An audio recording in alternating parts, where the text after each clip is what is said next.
Have you ever walked out of an interview thinking, I knew everything, I prepared so much, I answered all the questions, that they still didn't select me? I know exactly how that feels, but let me tell you what is the truth behind it. Most candidates fail not because they lack skills, but because they don't understand how recruiters' minds actually work and the psychology they use to either reject you or select you. Hi, I am Pragya Prateek, a counseling psychologist, and I have taken around 200 plus interviews till now. Putting all my experiences together, I would love to guide you all for your upcoming interviews. Today, I am going to share 10 psychology-backed tricks that can make you unforgettable and increase your chances of getting hired, no matter what field you are in. These are not generic tips like dress well or be confident. No. These are psychology-based strategies that work in real interviews like corporate, startup, creative roles, or even internships. In this video, you will learn the following. How to make a strong first impression in the very first 60 seconds of your interview, explained through the primacy effect. The secret of the halo effect and how highlighting one powerful achievement can make recruiters see all your other qualities in a positive light. How to mirror the interviewer's style using social mimicry so that you naturally build instant connection and rapport, while leaving a little curiosity in your answers based on the Zeigarnik effect makes you more memorable than other candidates. How the peak end rule works and why interviewers mainly remember the high point of your story and the way you end the conversation. The smart way to frame your strengths and weaknesses using the framing effect so that they reflect growth and self-awareness.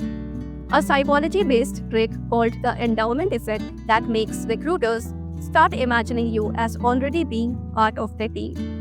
Why telling short real stories rooted in the availability heuristic is far more impactful than just stating plain facts about your skills.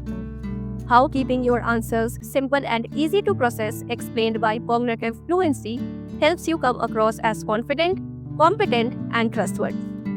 Each point comes with examples you can immediately relate to and use in your interviews. Before moving ahead, please note that the example answers which I will be sharing in this video are only to help you understand the psychology behind each trick and emphasize on how to answer. You can adjust and frame them according to your job role and experiences, but the psychological effect will still remain the same. So let's get started. Trick number 1, the privacy effect. First impressions are everything. Let's understand the psychology behind the first impression. Recruiters form opinions about you within the first 30 to 60 seconds. This is called the primacy effect. Now let's think of two interview situations.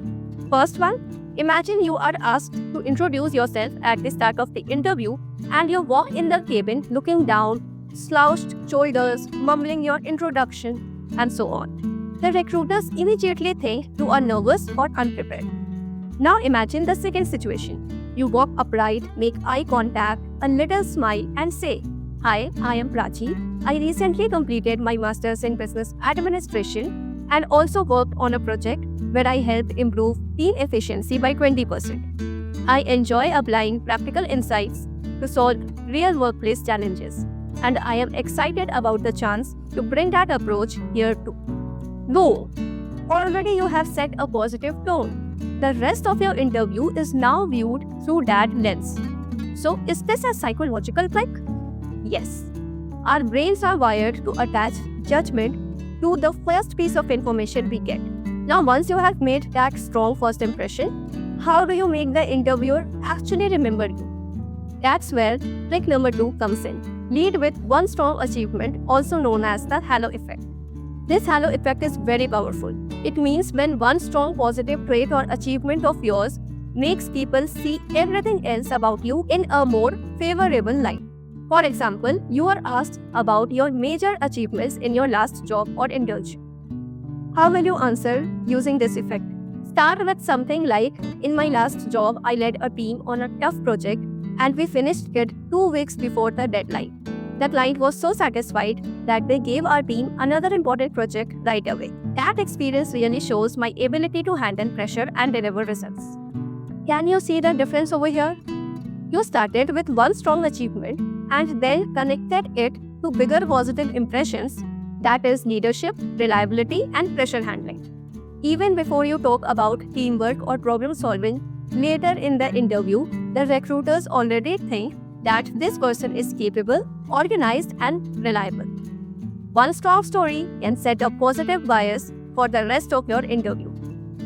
Okay, so first impression done, one strong story done. Now let's move on to a skillful hack that makes you even more likable. That is trick number 3. Mirror the interviewer to build rapport, also known as social mimicry. Humans naturally like people who are little like them, and that's called social mimicry. Think about a question like, how do you handle team conflicts? Here is a natural way to respond. For example, if your interviewer is calm and composed, then you should also speak slowly and thoughtfully.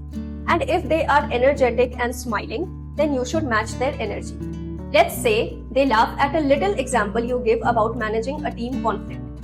So you also smile back, nod, and emphasize the funny or relatable moment to a little extent without exaggerating. This may sound very simple, but it creates connection. You are not faking it. Instead, you are just adapting to human psychology.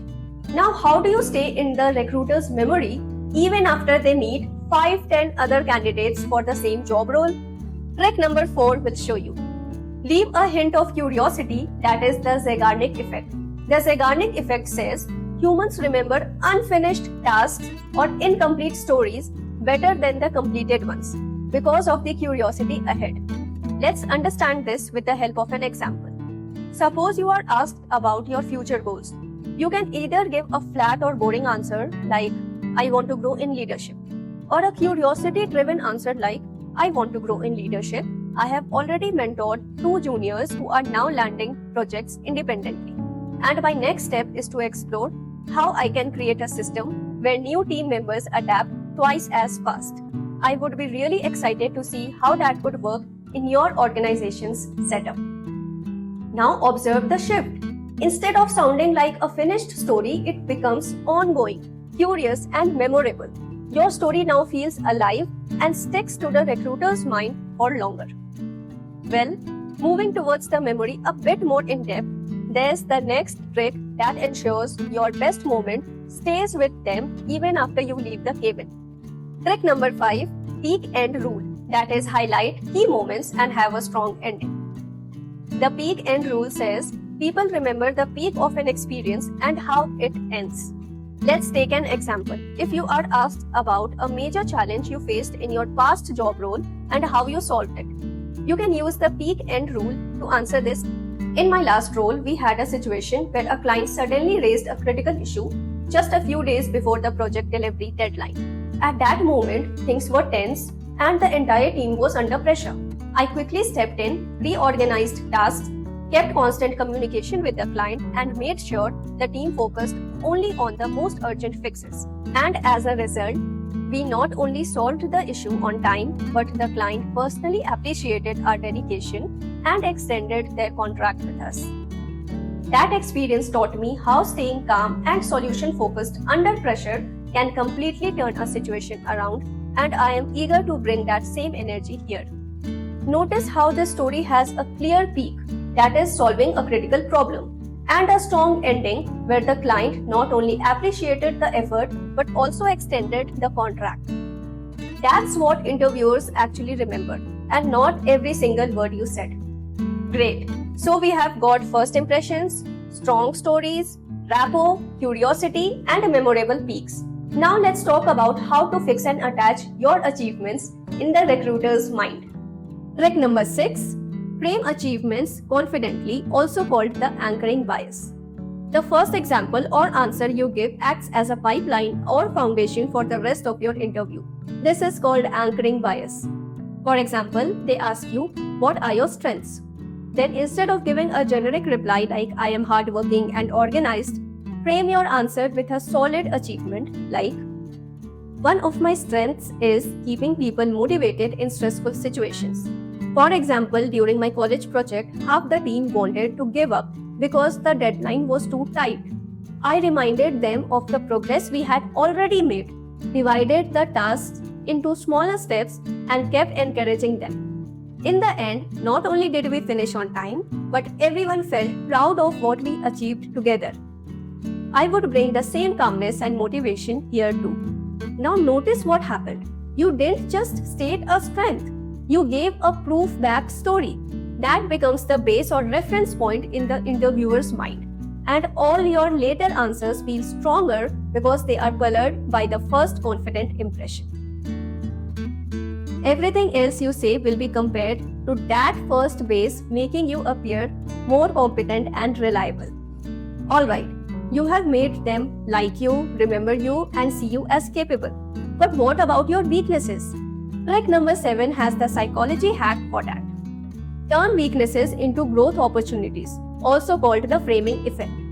Everyone has weaknesses. Interviewers don't expect perfection. They value self-growth and awareness. If they ask about weaknesses, here's a smart way to reply. You may say, I used to struggle with managing multiple tasks at once, but I started prioritizing and tracking progress daily. Now I handle overlapping deadlines efficiently. This shows reflection, learning, and improvement, which is far more impressive than pretending that you are perfect. Next, we make them imagine you are already in the role with the help of a little mind hack that works like magic. That is trick number 8. Make them visualize yourself in the role, also known as the endowment effect. There's a psychological principle called the endowment effect. It means people value something more when they feel it already belongs to them. In interviews, you can use this by helping the interviewer imagine you are part of their team. For example, if they ask, why should we hire you? Instead of giving a generic answer like, because I am dedicated and hardworking, you could say, if I were already on your team, I would look for opportunities to make each project more impactful.